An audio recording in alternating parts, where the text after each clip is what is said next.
Akinator அப்படிங்கிறது ஒரு video game. அந்த கேம்ல நம்ம யாரை நினைக்கிறோமோ அவங்க மோஸ்டா கெஸ் பண்ணிடும். இந்த கேமை கிரியேட் பண்ணது ஃப்ரெஞ்ச் டெவலப்பர்ஸ். இதை 2007 ரிலீஸ் பண்ணாங்க. இந்த கேமை டெவலப் பண்றதுக்கு இன்ஸ்பயர் பண்ணது 20 questions அப்படின்ற ஒரு பழைய கேம் தான். அதாவது அந்த கேம்ல பிளேயர்ஸ் ஒரு பர்சன்ஸ் ஆப்ஜெக்ட் வந்து நினைச்சுவாங்க. அதாவது மற்ற பிளேயர்ஸ் எல்லாமே கெஸ் பண்ணுவாங்க. இந்த கேம்ல 5-10 பேர் மேலே விளையாடலாம். அதில் ஒருத்தர் வந்து ஆன்சரர் ஆகும், மற்ற எல்லாருமே கொஸ்டின்ஸாக இருப்பாங்க. அவங்க கேட்குற கொஸ்டின்ஸ் எல்லாமே எஸ்ஆர்னோ ஆன்சர்ஸ் கொடுக்குற மாதிரி இருக்கணும். அது 20 questions கெஸ் பண்ணிட்டாங்க அப்படின்னா அவங்க வின்னர். அவங்க தான் அடுத்த ஆன்சராக இருப்பாங்க. அப்படி இல்லைனா கேம் ஓவர். ஸோ இந்த கான்செப்ட் வச்சு தான் அக்கினேட்டர் டெவலப் பண்ணியிருப்பாங்க for the digital age. Okay, இப்போ அக்கினேட்டர் எப்படி கரெக்டாக யூஸ் பண்ணுது இதை பற்றி அவங்க வெப்சைட்டில் பார்க்கும்போது அது ஒரு ரெடிட் சீக்ரெட்னு போட்டிருந்தாங்க. பட் என்ன ஒர்க்கு சர்ச் பண்ணதில் அக்கினேட்டர் டெசிஷன் ட்ரீ அப்படின்ற அல்காரிதமில் ஒர்க் பண்ணதுன்னு தெரிய வந்துச்சு. டெசிஷன் ட்ரீ அப்படிங்கிறது பாப்புலரான மெஷின் லேர்னிங் அல்காரிதம். இது ஒரு ஹைரார்க்கியல் ட்ரீ ஸ்ட்ரக்சர். அதில் branches, internal notes, leaf notes எல்லாமே இருக்கும்.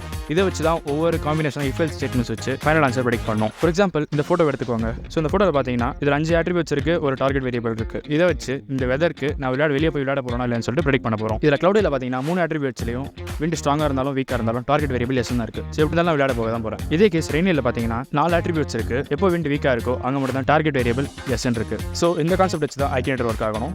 ஸோ இது ஒரு ப்ரெடிக்ஷன் தான். இந்த கான்செப்ட் தான் டெசிஷன் ட்ரீ அல்காரிதம்.